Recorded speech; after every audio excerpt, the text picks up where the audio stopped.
तमिलनाडु की राजनीति इस वक्त बेहद दिलचस्प मोड़ पर खड़ी है। विधानसभा की 234 सीटों में बहुमत के लिए 118 का आंकड़ा जरूरी है। इस चुनाव में तमिजगा वेत्री कशगम सबसे बड़ी पार्टी बनकर उभरी और उसके पास करीब 108 सीटें हैं, यानी सरकार बनाने के लिए उसे अभी कम से कम 10 विधायकों के समर्थन की जरूरत है। तमिलनाडु में विधानसभा चुनाव परिणाम के बाद पहली बार ऐसा मौका आया जब किसी भी पार्टी को पूर्ण बहुमत नहीं मिला।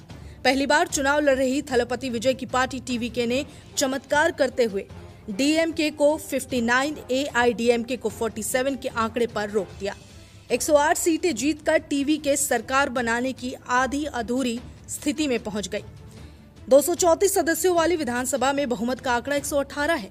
फिलहाल विजय के पास इस मैजिक नंबर से 10 विधायक कम हैं। उन्होंने सरकार बनाने का दावा पेश कर दिया है। विजय सरकार तो बनाएंगे, लेकिन गठबंधन की। कांग्रेस ने टीवीके को समर्थन देने की घोषणा की।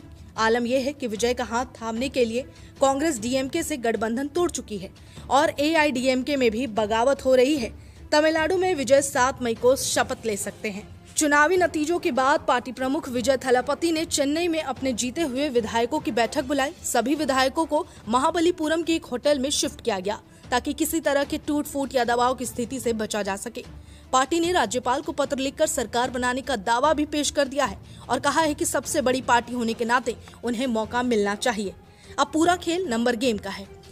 इंडियन नेशनल कांग्रेस के पास 5 सीटें हैं और उन्होंने समर्थन देने का संकेत दिया। अगर ये 5 सीटें टीवीके के साथ जुड़ती हैं तो आंकड़ा 113 पहुंचता है। इसके बाद बहुमत के लिए सिर्फ 5 और विधायकों की जरूरत रह जाती है। यहाँ छोटे दल किंग मेकर की भूमिका में है।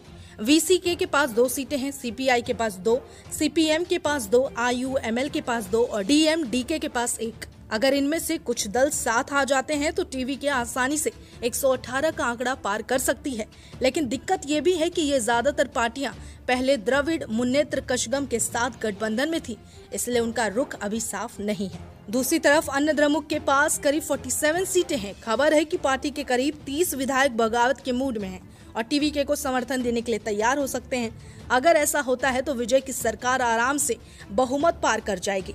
लेकिन यहाँ सबसे बड़ा पेच नेतृत्व और पदों को लेकर है। एआईएडीएमके नेतृत्व खासकर पलानीस्वामी विजय के अधीन सत्ता में शामिल होने को तैयार नहीं दिख रहे। ऐसे में बाहर से समर्थन एक ऑप्शन हो सकता है। इस पूरे घटनाक्रम के बीच कांग्रेस ने आधिकारिक लेटर जारी कर टीवीके को सशर्त समर्थन देने की बात कही। शर्त साफ है, गठबंधन में कोई भी सांप्रदायिक तनाव शामिल नहीं होगा और सरकार पूरी तरह संविधान के सिद्धांतों पर चलेगी।